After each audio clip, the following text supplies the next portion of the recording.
네, 안녕하세요. 저는 지금 서울교육대학교 3학년 재학하고 있는 20학번 유아특수교육과 김은빈입니다. 한번 버벅거렸을 때 초반이라서 여기는 안 되겠다. 힘들어. 계속 하시면. 다시. 네, 다시. 네네. 안녕하세요. 저는 현재 서울교육대학교에 재학하고 있는 유아특수교육과 20학번 김은빈입니다.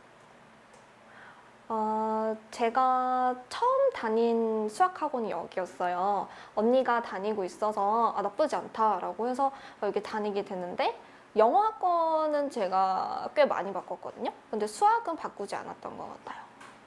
근데 영어학원은 다니다가 조금 마음에 안 든다. 그럼 빨리 도망을 갔는데 수학학원 여기 계속 있었던 이유가 일단은 항상 제일 생각한 게 원장 선생님이 굉장히 인격적이세요.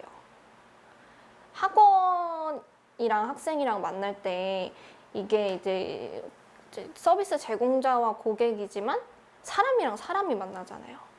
그럴 때 원장 선생님은 제가 지금까지 본 어떤 선생님보다 가장 인격적이었어요.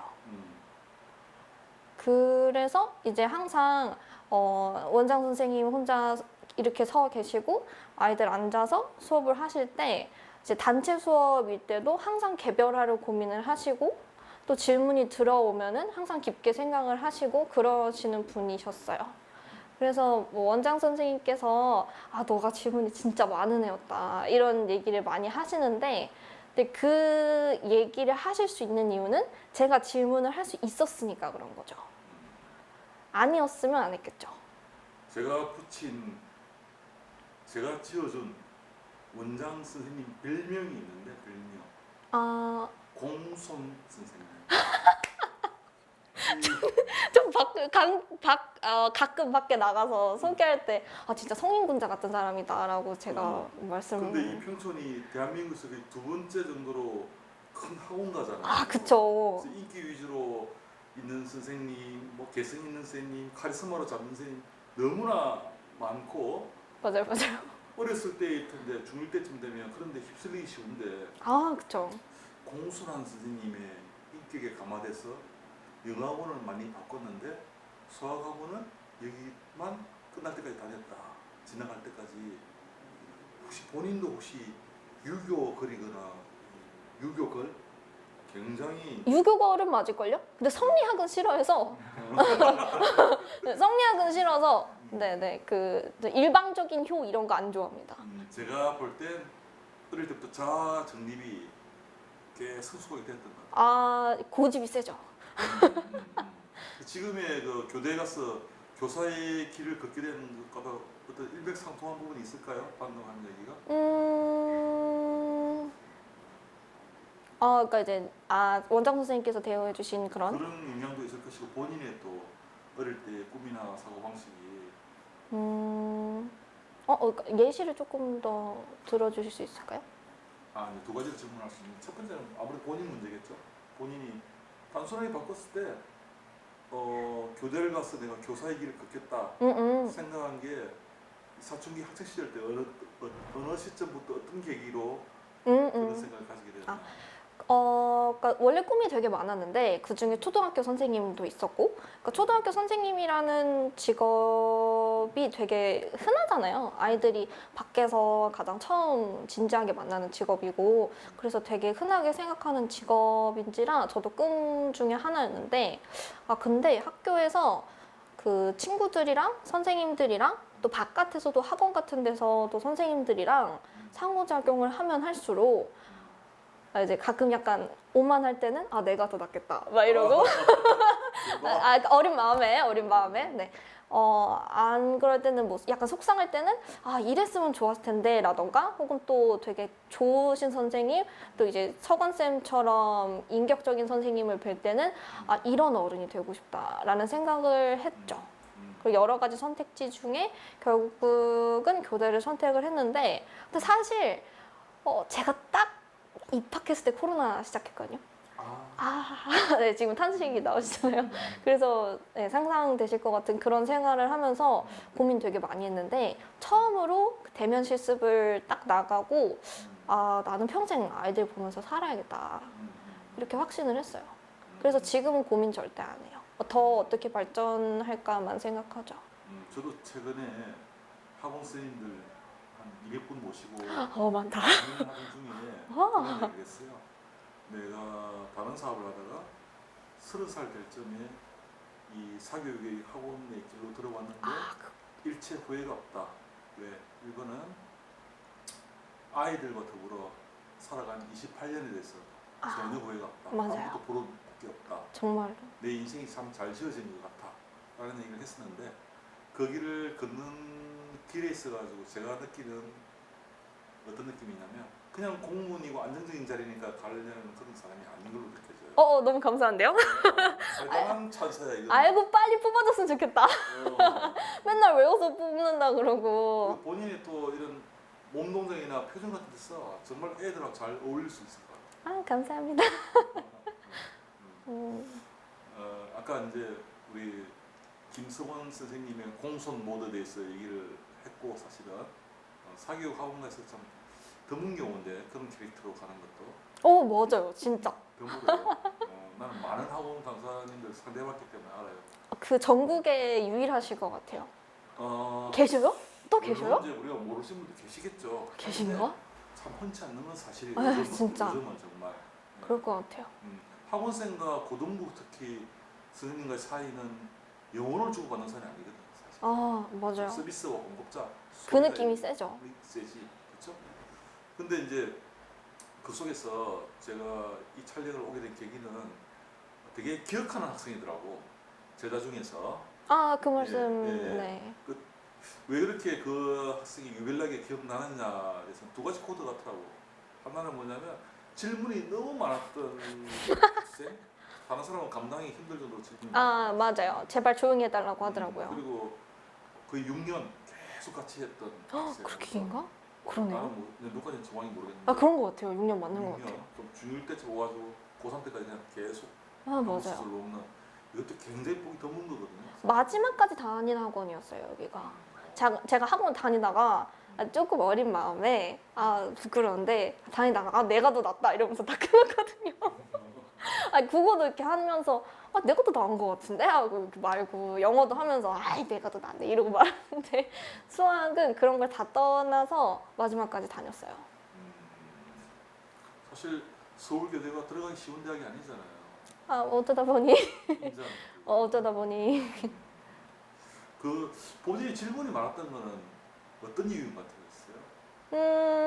항상 어디든 스캔하는 걸 좋아해요. 방금도 여기 들어와서 제가 고양이처럼 이렇게 봤잖아요. 여기 맨 끝에부터 맨 끝에까지 쫙 이렇게 많이 보거든요. 이게 대상이 뭐든 다 그래요.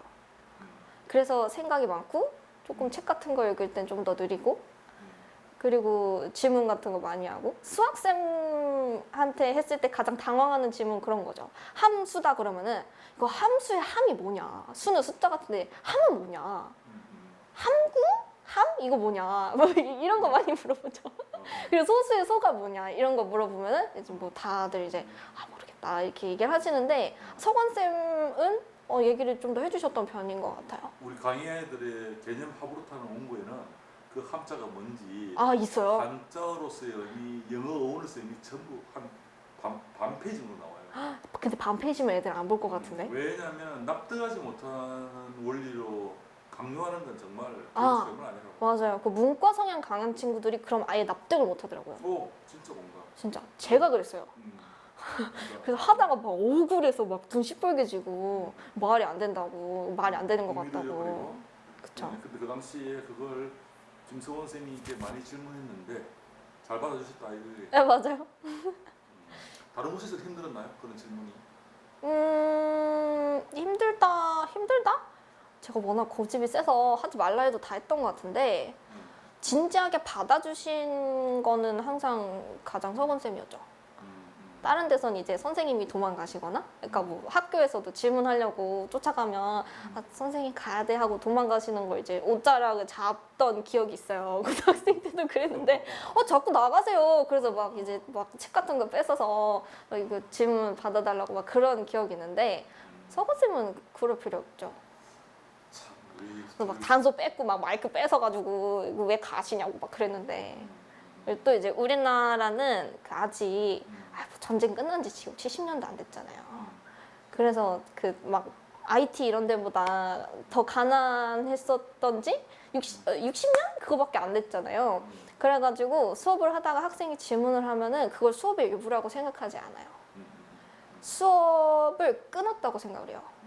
질문이 들어오면 굉장히 중요한 일부로서 생각을 해야 되는데 그래서 이제 질문을 하는 애가 굉장히 그 속으로 발발 떨면서 손을 들고 딱 질문을 하면은 그 이제 20몇 개의 눈이 딱 이렇게 오면은 또 걔도 바짝 얼고 이게 반복이 되니까 그 질문을 점점 안 하죠. 1학년이랑 6학년도 차이 되게 많이 나고. 그래서 우리나라가 지금 선진국 초반에서 앞으로의 전망을 어둡게 보고 있는 이유가 사실은 교육에서 출발된 거죠. 전망 어둡나요? 어둡다고 봐요. 저는 밝게 보고 있어요. 여기서 굉장히 진짜 획기적 개선 안 하면 더 이상의 패스트 카피 전략으로서 돌파가 없다고 봐요, 사실.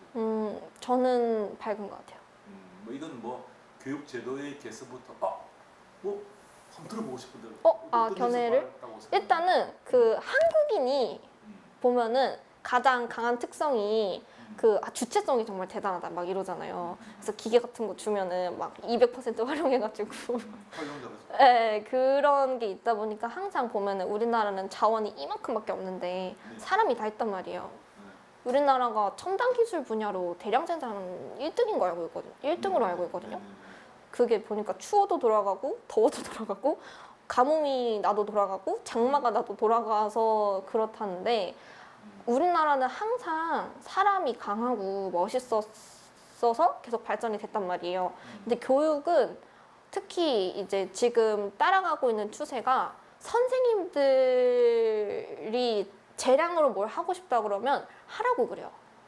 그래서 다음 교육 과정이 교사 교육 과정이라고 아예 그걸 넣어서 너가 그렇게 재구성하고 싶으면 해! 이렇게 얘기를 하거든요. 이런 부분이 인정이 되면 될수록 이제 할 수 있는 게 더 많아지잖아요. 저는 그래서 굉장히 긍정적으로 보고 있어요. 그렇죠. 그래서 이제 선진국일수록 국정교과서는 개념은 아예 없고 어쩌면 검증도 없고 선생님이 커리큘럼에 따라 만든 교재에서 자유롭게 교육 목표만 수행하면 교재를 자체적으로 만들어서 할 정도가 되잖아요. 맞아요. 진짜 한 10년 전만 해도 교과서 안 쓴다 그러면 막 학교 전화기가 터졌을 텐데 지금은 교과서 안 쓰는 데도 많거든요. 중학교 같은 데만 가도. 지금 만약 선생님이 된다면은 우리나라 교육 혁신을 잘 이끌고 갈 것 같아요. 그럼 좋죠. 빨리 데려갔으면 좋겠다. 그냥 교사 공무원 월급 나오는 그런 선생님이 아니라 교육계 리더를 해볼 그런 사명감을 좀 가지면 좋겠습니다. 내가 비관적으로 봤던 욕심은 이미 있죠. 비관적으로 봤던 이유는 내 의견이니까 굳이 영상에 담을 필요가 없었어. 비관이라기보다는 현재 문제점에 대한 인식이 좀 심각하다 이런 뜻이고 그것을 돌파하는 것은 교육에서 출발돼야 된다는 분명한 맞아요. 아래에서부터 가야죠.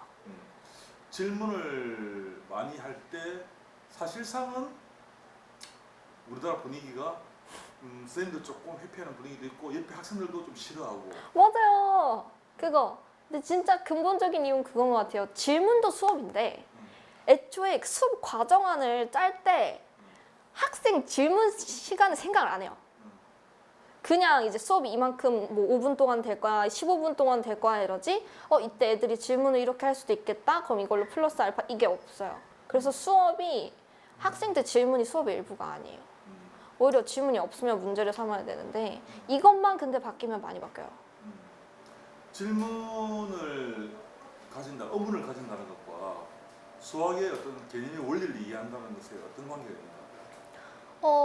일단 뭐 사고방식의 차이가 큰 것 같은데 일단 그 이제 문과 성향 짙은 친구들이 마인드맵처럼 세상을 이해하잖아요. 그래서 이거 하나만 뚝 끊어져도 다 모르겠다고 그런단 말이에요. 근데 이과 친구들은 약간 코딩 짠 거 같은 그런 직선 형태여도 잘 이해를 하거든요. 그래서 문과식의 문과 성향 짙은 친구들이 질문을 많이 하는데 일단 그 상황을 보고 있으면 질문한다는 것 자체가 그러니까 해결을 하고 싶어인 것 같아요. 저도 과외 수업을 많이 하고 있는데 보면은 그 많이 보이는 문제점 중 한 가지가 이상한데 말을 안 해요.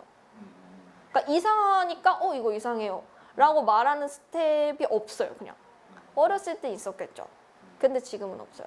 그럼 이제 교육만 아니고 우리 사회 전반의 가족 문화에서부터 조금 모든 문화에서 온 영향도 상당히 많이 있을 거예요. 조금 그렇죠. 수요 문화에 의한. 근데 금방 바뀔 거예요. 잠깐만요. 그분도 나가겠습니다. 아, 네. 입이 잘 열리지 않는 그런 문화. 어렸을 때는 엄청 잘 열어요. 계속 영상이 이어지고 있을 텐데요. 어렸을 때는 진짜 잘 이거 열죠. 편집 골치 아플 텐데. 잡으면 됩니다. 그러게요. 지금 벌써 몇만 자 나왔을 것 같은데. 그래서 이제 김석원 선생님 말씀으로는 원장님 말씀으로는 질문이 유난히 많았던 학생 그 질문을 받아주고 개별화에 적응해 나가면서 김석원 원장님도 수학 교육에 대한 많은 생각을 할 수 있는 계기가 되었다. 아, 네. 그 말씀 정말 많이 해주셔서 정말 감사했어요. 본인은 이제 고등부 유지였으니까 좋은 강의력으로 학생들로부터 인기를 모으거나 강의 파워를 길러가면 된다고 생각했었는데 그것이 사실 학습자 중심에서 봤을 때 능사가 아니더라는 것을 그쵸. 학생을 통해서 확인이 깨달았다. 그런 말씀을 주셨는데 너무 감사한데요? 너무 감사한데? 사실은 그때의 학생과의 경험이 쌓여서 개별화의 과정이 시스템이 잘 발전된 강의한 아이들이라는 수학 브랜드로 선택에 들어오시는 계기가 된 거죠. 그건 처음 알았어요. 아주 보셔서 아시겠지만 사실 강의들 교재는 방금 네, 학생, 봤어요. 근데 우리가 어떻게 조교로서 만들어놨냐면 했어가지고. 개념 하브루트라는 것이 어떻게 만들어졌냐면 아주 좋은 지적을 했는데 원래 질문을 해야 되거든. 맞아요. 질문을 해야 그 원리가 납득되어 있는 과정이거든요. 그래서 우리가 한국 학생들이 질문을 하지 않는 특성을 이용해서 질문을 아주 날카롭게 우수하게 하는 학생의 질문으로 공부가 출발해요. 아, 좋죠. 네. 그게 질문을 출발하면 그 질문에 대해서 우리 김성원 원장님 선생님처럼 근원적으로 원리가 와닿게 이해하는 식으로 답변하는 선생님의 답변 내용이 들어있고 그러면 또 학생이 그거에 대해서 이의를 제기하는 꼬리 질문이 날아가고 또 선생님 답변이 왔다가 선생님이 반대로 학생에게 더 심화되거나 꼬리된 질문을 날리기도 하고 이렇게 A, B 대화형으로 이렇게 돼 있어서 그럼 학문하는 사람한테 발화가 시작되는 게 아니고 학생한테서 나오는 거예요? 학생이 교사에도 가기도 하고 음. 발화가 학생이 교사에 가기도 하고 뭐 교사가 학생에게 발문할 수도 있고 이 순서는 뒤섞여 있는데 다만 우리가 생각할 때 수학이라는 이 논리 체계를 이해하는 데 있어 가장 이해하기 좋은 형태가 무엇인가 라는 것은 수학적 대화를 하는 거라고 봤거든. 그래서 이제 보통 우리 시중의 교재들은 뭐 공식이 압축돼 가지고 색깔 예쁘게 해가지고 딱 네. 이렇게 결론을 떠낸 것처럼 그죠. 집어서 외워가기 딱 좋게끔 이렇게 만들어놨는데 저희는 중등부만 해도 하나의 소단원의 개념 페이지가 한 4, 5페이지 돼요. 그렇게 이제 떠먹여주면 뭐예요? 다 이렇게 되는데. 그래서 이제 본인이 그 시대에는 없었던 컨텐츠다 보니까 김성원 선생님을 통해서 해결했지만 지금은 이제 우리가 우려했던 거는 현장에 그렇게 적극적으로 질문하지 않는 학생이 거의 99%고 아, 맞아요. 그 질문에 또 원리적 근원적 답변을 안 해주신 선생님들이 이 세상에 너무나 많고 나도 모르겠다 그러시더라고요. 그런 분위기다 보니까 이걸 혁신하려면은 우리가 공부를 이렇게 갖춰져서 그 문화에 젖어들게 만들어주겠다 해서 교재의 방향이 그렇게 되어 있고 실제 여기는 교사와 학생 간에도 1대1로 그런 식의 대화를 하게끔 되어 있어요. 맞아요. 또는 학생과 학생 간의 디베이트 프로그램도 그런 식으로 되어 있고요. 그래서 우리가 하는 교육의 핵심이 지금 학교 교육이 대한민국을 선진국으로 담보해내기 위해서 가고 있는 어떤 열린 교육의 방향만큼 우리가 더 나아갔는지 공격이 더 앞섰는지는 공격적으로 잘 모르지만 사교육에서는 우리가 제일 앞섰다고 생각해요. 솔직히. 멋있네요. 예. 나도 대입학원 출신인데 볼 때 이제 대입 체제에서 굳이 우리가 관리하고 있는 학업 관리 쪽에서 볼 때 초중이 이렇게 가서는 안 된다는 생각을 많이 했었거든요. 초등학교는 많이 달라졌습니다. 그런가요? 네, 되게 멋있어요. 아 너무 자기 지금 하는 일이나 또는 몸담고 직업 세계에서 긍정적 사고만 너무 좋네요. 아니 근데 뭐 다들 긍정적이라고 말씀을 하시는데 글쎄요, 저는 긍정적인 것도 부정적인 것도 별로 좋아하진 않아요. 있는 그대로 보는 게 제일 좋다고 생각해요. 그렇다면 이거 마지막으로 한번 질문해 볼게요. 네. 이런 식의 원리적이고 전론적인 교육을 진행하는 것이 좀 뭐라고 표현할까? 효율 중심 또는 편법으로라도 문제만 맞추면 된다. 쪽집게로. 이런 성향이 있잖아요. 하나의 점수를 더 얻기 위해서. 그렇죠? 네. 그걸 추구하는 과의 역학적 싸움에서 불리할까요? 성적이 능력이 아니라 점수라는 얘기를 사실 제 입으로도 하긴 해요. 근데 결국 그 성적이라는 게 능력 아니고 점수긴 한데 실력 더하기 훈련이에요. 훈련은 어떻게든 할 수 있어요. 이제 정말 많은 교재들이 생각이 나는데 뭐 그 센이라던가 센이라던가 뭐 또 뭐 B 원리라던가 뭐 그런 교재들이 생각이 나는데 어떤 방식으로든 훈련은 정말 쉬워요. 근데 실력은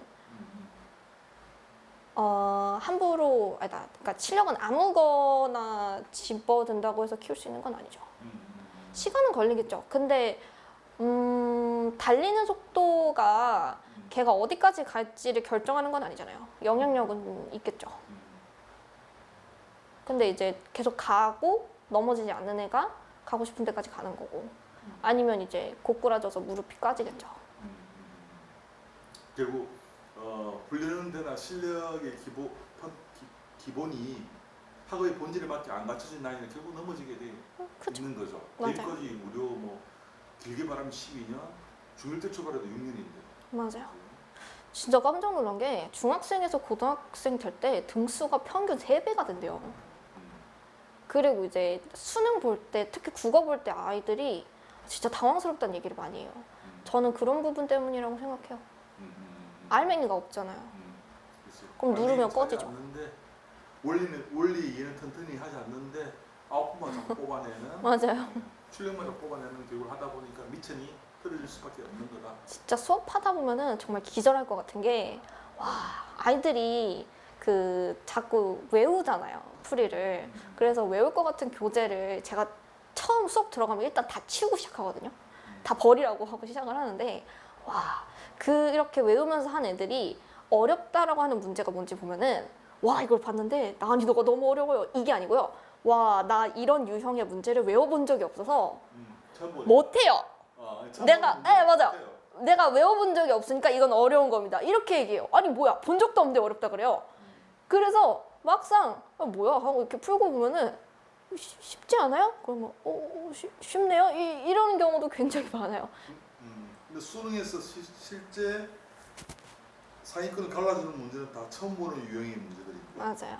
똑같은 건 내봤자 뭐. 그 결론을 모르니까 아이들이 맞아요. 지금 단기적인 목적에 눈이 빠져가지고 사송세월을 하는 거죠. 문제를 풀어본 적이 없는데 문제를 풀었다고 얘기하고 본 적이 없는데 어렵다고 얘기해요.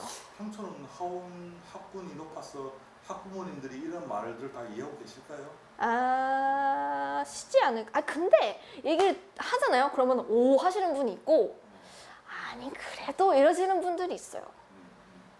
왜냐하면은 그 왜 서건쌤 동창이라고 말씀드렸잖아요. 저희 어머니가 네네 고등학교를 전교 꼴등으로 가셔가지고 그 이제 고3 때 모의고사 1등을 학교에서 몇 번 해보셨대요. 이거 지금 우리나라에서 힘들어요. 심지어 저희 어머니는 사교육 하나도 없이 그렇게 하셨대요. 불가능해요.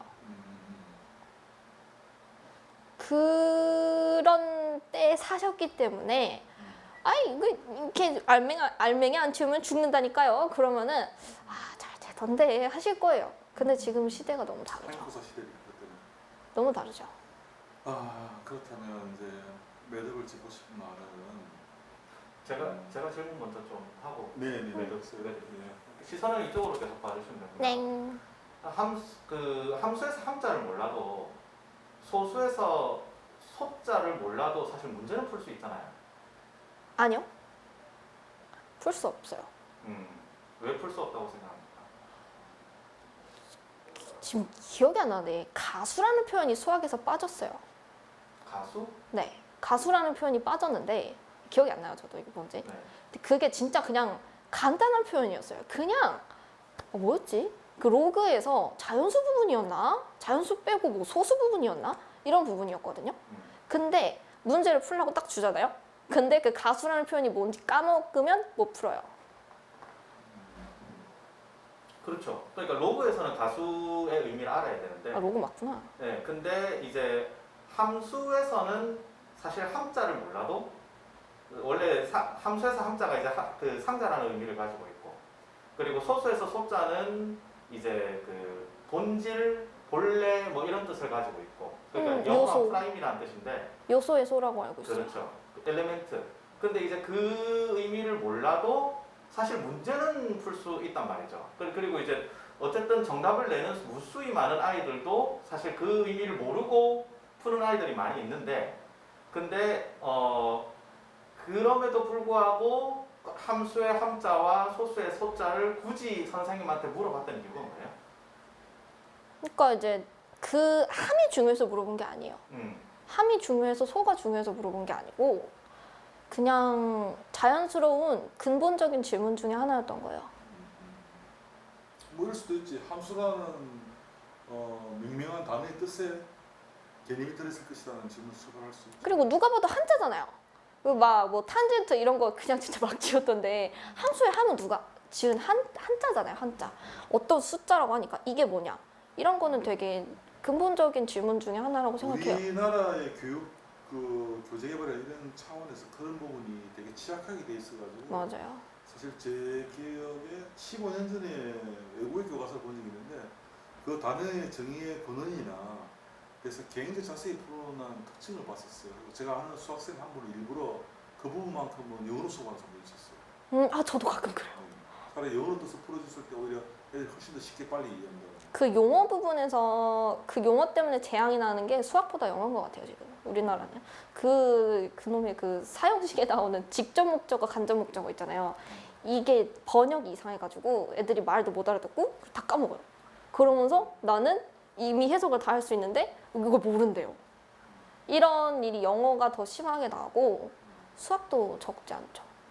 그러니까 이제 얘기를 하다가 또 어떤 사이드로 빠진 거냐면은 아까 이제 학생 표현은 훈련될 수 있는데 근원적인 실력이 길러지지 않으면 결국 무릎이까지는 넘어지지 않는다는 그렇죠. 얘기를 했어요. 맞아요. 그 이야기에 이어서 이제 분량을 그러면 정리해야 되니까 내가 요 편집점상 이어지고 싶은 훈련이나 아웃풋만 또는 문제를 쪽집기로 집중해준다 이런 영역이 아닌 근본적으로 학문적 실력을 길러준다 또는 학생의 개별성을 되게 존중해준다는 이런 교육 방식 뭐라고 말할까? 개별화 교육? 인기 있다기보다는 올바른 교육 방식이 이 평촌의 학원가에서 강의하는 아이들을 운영하는 우리 김석원 원장님이 살아날 수 있을까요? 학생이나 처음 때요. 당연한 거 아닌가? 지금 수능도 그렇게 바뀌고 있어요. 맞아요. 특히 국어가. 네네네. 저번 국어가 깜짝 놀랐던 게 쉬웠어요. 근데 점수가 잠깐만 비속어 말고 점수가 엉망이었어요. 평균이. 쉬웠는데 형태가 바뀌었어요. 형태가 바뀌면 아이들이 놀랄 걸 아니까 난이도 살짝 낮췄어요. 근데 우르르 떨어졌어요. 좋은 비유예요. 왜냐하면은 걔네들은 다 이제 알맹이가 없었으니까 바람 한 번 부니까 다 떨어진 거죠. 좋은 문제의 출제는 원리에서 파생된 걸로 내기 마련인데 맞아요. 형태만 바뀌면 애들은 네. 다 헛된다. 이렇게 다 쓰러지죠. 사교육의 병폐죠. 솔직히 맞아요. 보이면. 영어도 그렇게 진작에 바뀌었는데 국어는 계속 눈치 보다가 저번에 바뀌었죠. 사교육으로 돈 쓰고 오히려 망가지는 그런 면에서 어떤 뭐랄까 너무 좋은 공감되네. 선생님, 올바른 교육을 하려는 좋은 선생님의 역량 있는 선생님 그리고 체계적 시스템을 만나야 되는 것은 사실인 것 같아요. 맞아요. 네. 그렇다면 이 평촌 거대 학원가에서 강의하는 아이들 김성원 선생님의 이 학원은 앞으로 빛나겠네요. 그렇죠? 안목을 똑바로 가진 사람만 있다면 맞아요. 그 말이 오늘 결론이겠네요. 네. 네. 물론 빠르지 않아요. 빠르면 오히려 병날걸요? 음. 빠르진 않고 느릴 텐데. 네, 두 가지 질문이 있는데 네네. 네, 첫 번째는 뭐냐면 이제 서울교대라는 사실 남들이 다 선망하는 그런 학교에 갔잖아요. 아, 제 학교 이름이 실명으로 들어가게 아 여기 되는군요. 뭐그 자르면 되는 거예요. 네, 어쨌든 그런데 이제 어쨌든 그 학창 시절에 공부를 그래도 좀 성적이 좀 잘 나왔던 선배로서 이제 수학 공부를 잘할 수 있는 방법을 후배한테 알려준다면 어떤 조언을 줄 수 있을까요? 일단 자기 성향을 알아야 돼요. 그러니까 자기가 마인드맵처럼 세상을 보는 사람인지 아니면은 코딩 프로그램처럼 일직선상으로 좀 보는 사람인지 그걸 봐야 돼요. 그래서 그게 시작이 되면은 자기 성향에 맞는 쌤을 찾아야 돼요. 자기가 마인드맵처럼 세상을 보는 사람이면은 진짜 이과 성향 짙은 선생님 수업은 못 알아들어요. 초등학교 선생님들이 문과가 많은 이유는 그거예요. 그 이과는 문과한테 수업을 듣잖아요. 그러면은 오, 관점이 저렇게도 있구나. 그리고 문과는 저 말이 맞지. 그런데 반대로 이과가 수업을 하면은 이과 학생은 저 말이 맞지. 이러는데 문과 학생은 이렇게 침을 흘려요. 그래서 초등학교 선생님이 문과쌤이 많은 거거든요. 그래서 첫 단계는 자기 성향 알고 자기한테 맞는 선생님이 누군지를 먼저 알아야 되는 것 같아요. 그게 첫 단계. 그리고 제발 외우지 말고. 왜냐하면 외우면 일단 까먹고 외운 거 말고는 아무것도 못해요. 그 특정 벽을 절대 못 넘어요. 폭파해야 되는 벽을 만들지 말고 그냥 처음부터 벽을 쌓지 말고 천천히 제대로 하는 게 맞아요. 그 평소에 그 친구들이 외우는 학습의 실패가 어느 정도였다고 생각해요? 결국 좌절하게 되는 근본적인 원인이 되더라고요. 항상 고등학생쯤 되잖아요. 아이들이 그러니까 딱 그렇게 생각을 해요. 왜 막 초등학생이나 유치원생 때는 서울대 나왔다고? 공부 좀 하네. 막 이러고 뭐 연대 고대 나왔다 그러면 끄덕끄덕 이러고 뭐 중대니 뭐 어디니 나왔다 그러면 좀 공부 못하나 봐 이러다가 이제 나이가 많아지면 점점 그 이제 약간 평가가 달라지기 시작하는데 고등학생 때쯤 되면은 아 나는 해도 안 되는구나 라고 하는 애들이랑 목숨 걸고 하는 애들이 갈려요. 나는 해도 안 되는구나 라고 벽을 느끼는 애들 공통점이 외우는 거예요. 물론 뭐 외우지 않아도 힘들어하는 애들이 있겠죠. 근데 외우면 일단 100% 내가 좌절하게 되고 체념하게 되는 이유가 돼요. 그거는 그냥 기정사실이죠. 그러면 한 반에 이제 본인처럼 외우지 않고 그러니까 진짜 이제 자기 실력을 쌓기 위해서 그런 올바른 방향성으로 수학 공부를 했던 학생이 한 반에 한 몇 명 정도 됐다고 봐요? 저 반에요? 아니면 그냥 그 학교 다닐 때. 고등학교 생각하면 없었던 것 같은데. 그래서 맨날 애들이 질문을 해요. 저한테 와요. 선생님한테 안 가요. 저한테 와요. 선생님한테 가면은 선생님은 이과잖아요. 뭔 말인지 모르겠어요. 그리고 모르겠다고 하잖아요. 그럼 쌤이 그래요. 어딜 모르겠니? 그럼 학생이 그러죠. 그걸 모르겠어요. 그래서 애들이 맨날 저한테 물어보던 기억이 있는데 다 외우더라고요. 제발 외우지 말라고 라는 말을 몇 번 했는지 모르겠어요. 안 외우는 애를 본 적이 없어요. 그럼 제가 마지막 질문인데 아이들이 외우는 저는 이제 아이들을 많이 가르쳐 봤으니까 아하. 학원에서 많이 가르쳤거든요. 근데 아이들이 외우는 이유는 제가 생각하기에는 아이들이 가장 힘들어하는 건 사실 생각이다. 네, 오래 앉아 있는 것을 많이 힘들어한다고 생각을 하지만 그건 어른들의 단편적인 생각이고 오래 앉아 있는 거는 생각보다 아이들이 잘 하는데 그것보다 더 힘들어하는 건 생각. 그리고 두 번째가 그 생각하고 결국 똑같은 건데 질문이라고 저는 생각을 하거든요. 아이들이 질문을 할 때 대부분의 선생님이 사실 짜증이 날 때가 언제 짜증이 나냐면 선생님이 이제 충분히 이제 많이 가르쳐 준다거나 뭔지 벌써 알 것 같아. 이해시켜 주려고 노력을 했다거나 뭐 그런데도 똑같은 질문을 계속 한다든지 아니면은 본인이 충분한 생각의 숙성을 하지 않고 그냥 가지고 왔을 때 그러니까 내가 생각하기 그러니까 선생님 저 이거 모르겠어요. 이게 사실 이면적으로 보면은 나 이거 생각하기 싫어요.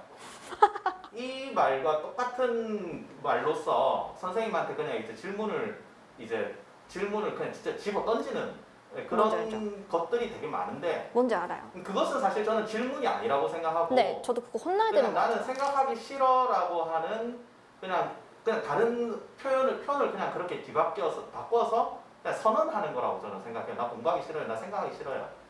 근데 그런 아이들이 사실 대부분이고 그리고 아까 본인 말씀하셨던 것처럼 한 반에 본인 빼고 나머지 거의 대부분의 아이들이 다 외웠다고 했잖아요. 그만큼 아이들은 참된 공부에 대한 지향과 참된 공부에 대한 방법조차도 사실 본인이 모르는 것일 수도 있죠. 그렇죠? 나중에 선생님이 실제로 되었을 때 현장에서 그런 아이들을 정말 많이 만날 거란 말이죠.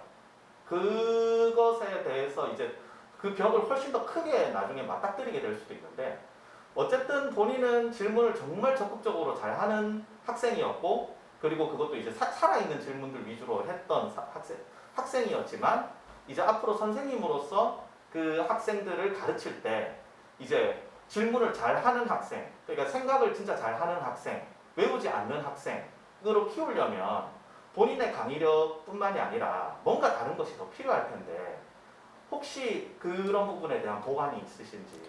열심히 찾고는 있는데 이제 짧은 식견으로 찾을 것만 얘기를 하면 제가 저번 마지막 실습으로 5학년 수업을 갔거든요. 거기서 수학이 첫 시간이어서 뭐 할까 하는데 그 선생님이 뭘 해도 된대요. 그래서 대박 이러고 하고 싶은 걸 했거든요. 그래서 어떤 문제를 만들었냐면은 그때 정답형 하는 파트였는데 답이 없는 문제를 섞어서 냈어요. 물론 같이 풀었어요. 그 종이 주면 난리가 날 것 같으니까 하나씩 띄워가면서 되게 막 이제 흥미롭게 설명을 해가면서 그럼 이건 몇 개일까요? 이런 식으로 설명을 해가면서 했는데 수업이 터질라 그랬어요. 저 다음 수업이 있었는데 쉬는 시간 넘어서까지 계속 했었어요. 그냥 그 아이들은 이제 질문하는 게 이제 진짜 막 조금 정말 아무 생각 안 하고 이게 뭔데요? 이건 진짜 잘못된 게 맞는데 이거 말고 진짜 이게 뭐예요? 하는 거는 되게 쉽게 나와요. 어렸을 때부터 그거 되게 많거든요. 그래서 인간이 왜 유튜브 같은 것도 보면은 무슨 막 호기심을 자극하는 영상들 있잖아요. 인간은 기본적으로 호기심이 많아요. 궁금해한단 말이에요. 그거 지적인 내용이랑 연결시켜주면요. 제가 할 수 있는 것보다 아이들이 에너지가 더 나와요. 그래서 저는 수학 수업이 하나였는데 그게 첫 수업이었는데 그 수업이 끝나고 이제 다른 수업 하러 올 때마다 아이들이 맨날 물어봤었어요. 수학도 안 하냐고. 물론 이제 아이들별로 차이 있었죠. 되게 막 복잡복잡하게 얘기하는 애도 있었고 조용하게 얘기하는 애도 있었는데 제가 되게 많은 아이들한테 소감을 물어봤었거든요. 상상도 못할 결과가 나와가지고 근데 이제 보니까 제가 모둠을 앉혀놓고 얘기해봐라 이렇게 얘기를 했었는데 그러면은 얘기하는 애 있고 듣는 애가 있어요. 이제 얘기하는 애는 내가 막 말이 들어서 얘기를 막 하고 싶은데 전 혼자잖아요. 근데 친구랑 같이 얘기를 할 수 있어서 그게 너무 좋았고 조용히 하고 있었던 애들도 어려웠지 않았냐라고 물어보니까 어렵긴 했는데 재밌었다. 막 답이 무한개고 막 이러니까. 그리고 이게 막 이거 막 뭐 정이라는 말 하나만 빠졌는데 뭐 답이 막 갑자기 2개가 되고 막 이러는 게 너무 재밌었다. 이런 얘기를 하더라고요. 아이들은 원래 지금 우리가 그런 것처럼 흥미로운 거를 즐겁게 받아들여요. 그런 거 가지고 우리는 얼마든지 지적으로 생산적인 아이들을 키울 수 있어요. 아니, 얼굴 표현만으로도 네?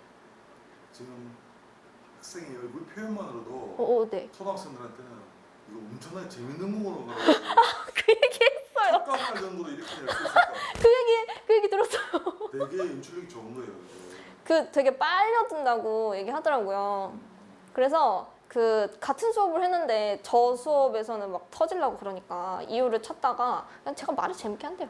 그럼 마지막 한 가지만 더. 이 방금 방식은 방금의 그 좋았던 이제 효과를 이끌어내었던 방법은 선생님의 저는 이렇게 그냥 비판을 한번 해보고 싶은데 다 좋은 거지만 괜히 딴지 한번 걸어보자면 완전 궁금하다. 네, 이건 선생님의 개인기잖아요. 맞아요. 네.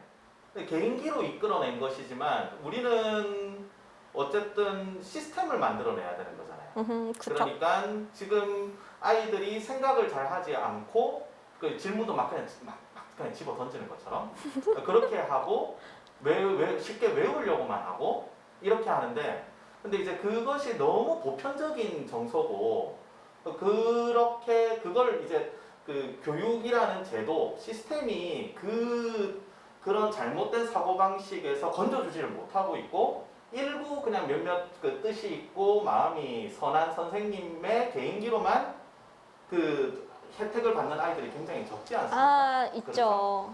그런데 그러면 우리가 이 교육이라는 이 제도, 이 시스템으로 이걸 해결할 수 있는 방법이 혹시 생각해 보시는 게 있으신지? 혹시 1등급 수학이라는 문제집 풀어보셨나요? 아니? 수학 아니신가? 네, 수학인데 그 수학 강의를 하신 건 아니기 때문에. 아, 그래요? 그럼 네. 최상위 수학 라이트, 네, 했죠. 네. 최상위 수학 라이트 풀어보셨죠? 네네네. 걔랑 센이랑 비교를 했을 때 센 말고 라이트 같이 가면 할 수 있어요. 이쪽 보시고. 아, 네. 괜찮아요. 그 센을 제가 정말 매우 싫어하는 이유가 똑같아서 외우고 풀면 풀려요. 근데 제가 언급한 그 문제집은 제가 과외할 때도 진짜 많이 쓰는데 외워서 못 풀어요. 교과서도 또 이제 제공하는 소스도 형태가 똑같지 않으면 돼요. 형태가 똑같지 않으면 아이들이 이거 또 최소 공배수 이게 아니라 문제를 그때는 봐요. 엄청 간단한 거예요. 형태 바뀌면 돼요.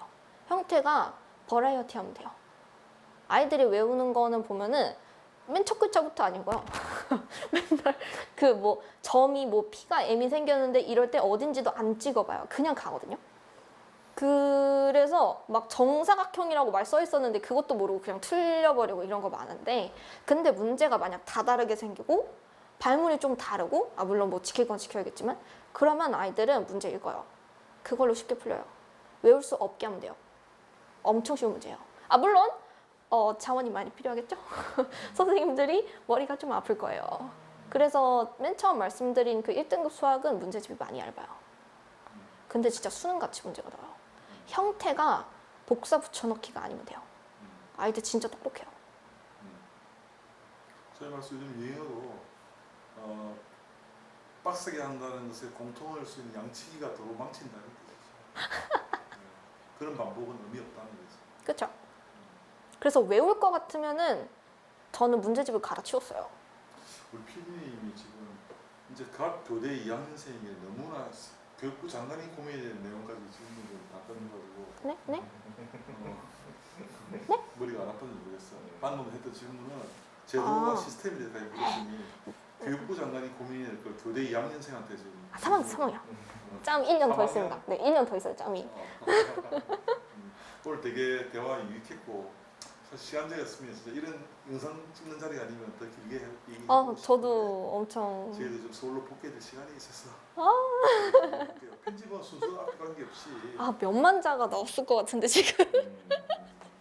다음에 또 한 번 더 기회 되면 한 번 더 해봤으면 좋겠어요. 네, 저도 유익해요. 그런 생각 많이 들었어요. 선생님들이랑 이제 또 교수님들이랑 제일 좋아하시는 게 그거잖아요. 그 이제 관심사 비슷한 사람끼리 영역 다른 사람끼리 앉아서 같이 고민하는 거. 오늘 분명히 이 촬영의 출발은 혼자 과거를 해상하면서 쭉 맞아요. 얘기하고 우리가 한 6, 7분 동안 담아서 원톤으로 끝내는 거였는데 그렇구나. 영상 인터뷰 촬영이 아니고 안 될 토론회가 건데. 돼버려가지고 심지어 맞아요. 질문하는 애들 PD가 그냥 토론을 벌려버려가지고 어떻게 하자는 거지 저 지금. 상담 갈 때마다 그러더라고요. 네. 재밌는 토론이었어요. 네. 학생들도 마찬가지 수업 공부도 이런 식으로 생각을 나누고 치열하게 논쟁하는 게 정말 재밌는 거구나 그것만 느낀다면 많은 걸 뛰어넘지 않겠어요. 이거 어린애들이면 다 해요. 어린애들이면 힘들지만 않으면 다 따라와요. 막 물어보고. 강의하는 아이들이 이제 그 본능을 끄집어내서 수업을 하려는 방식이에요, 사실은. 그죠? 네. 물론 이제 대중성과 이해도 차이에서 좀 시간 격차는 있기 때문에 되게 험한 길을 지금까지 걸어왔죠. 그래서 많은 분들이 알아주시고 안정화를 가지게 됐어요. 이제 그 시대에 앞서서 이제 먼저 겪어갔던 성우자의 그런 되지. 성우자라기보다는 피경자라고 해야 될까? 오늘 수고했습니다. 네, 감사했습니다. 저도 너무 재밌었어요.